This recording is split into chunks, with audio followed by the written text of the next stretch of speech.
as we celebrate another glorious afternoon here in Gaia together.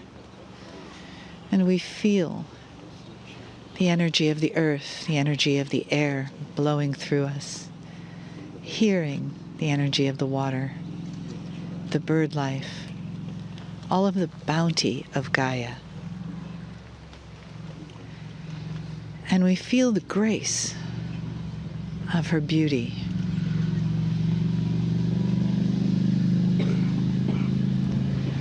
And we know we are blessed. Now take a breath into that blessing. Let it fill you.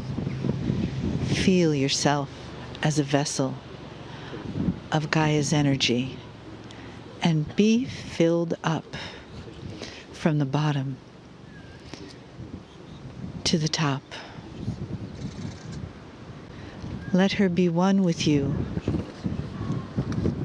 as we have come from the earth, from the dirt of the earth, the crystals of the earth. And in this sacred place, we give thanks for our connection. We give thanks for the grace that brought us here together. And to hear the messages and the wisdom from Kryon.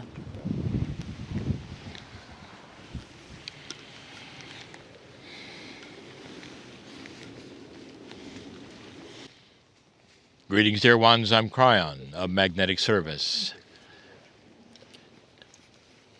Again, you find yourself outside. And dear ones, in this place where you have gathered, and the energy around this place is like so many other places on the planet, in a time of lower energy, in a time of kings and wars and battles and unspeakable things. This is not the only place where these things have happened. It is earthwide. And wherever you go, you'll find this. In some places, you'll find it as slavery. In some places, it's called something else, where the ones in power will abuse the ones who are not. And in this new energy, in this consciousness today, old souls who might have actually been there are today rewriting the history with a new consciousness and new thought and new ideas. Those who are capturing the preciousness of life. Those who are alert to how the land responds to you and you to it. Dear ones, I've given metaphors in the past about buildings and your life.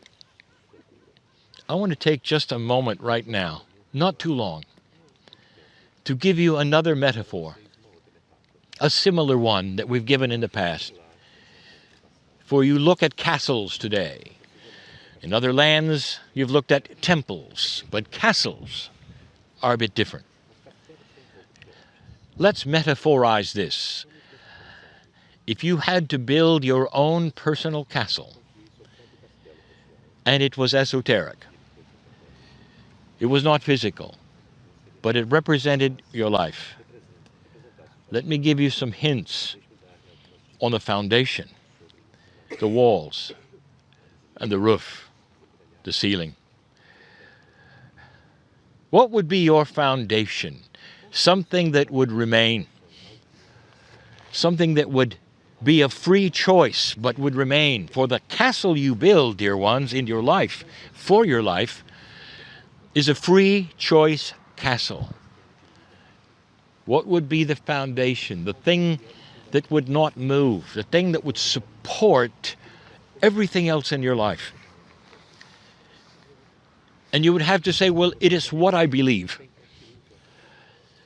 And perhaps it would be the preciousness of actual divinity in you.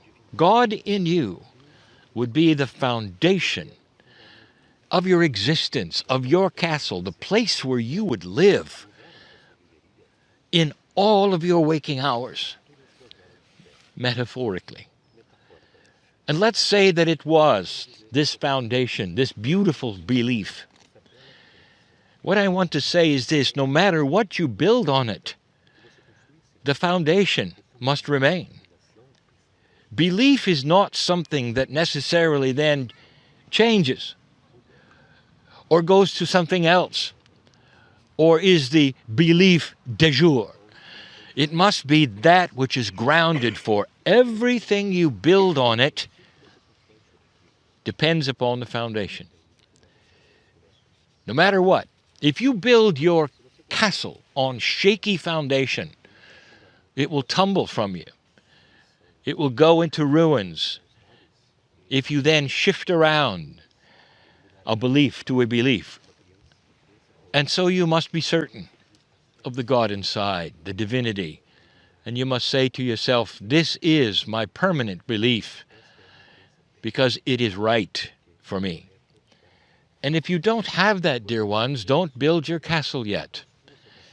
Free choice means that you can look around until you find the foundation material to use. But let us say you settle on it. It is the belief for life. When you start building the walls are, those things are actionable. That means the actions you have which are compassion. What you do in life, how you believe, how you treat others, these are your walls.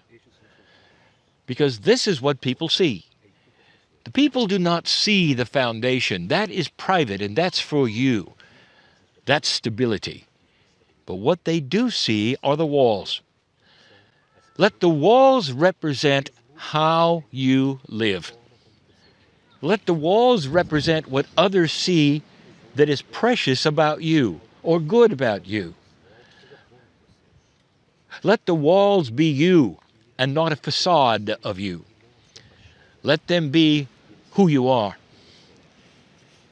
And when you get the walls the way you want them, the who you are part, you're ready to build the top of the structure, that which many call the roof.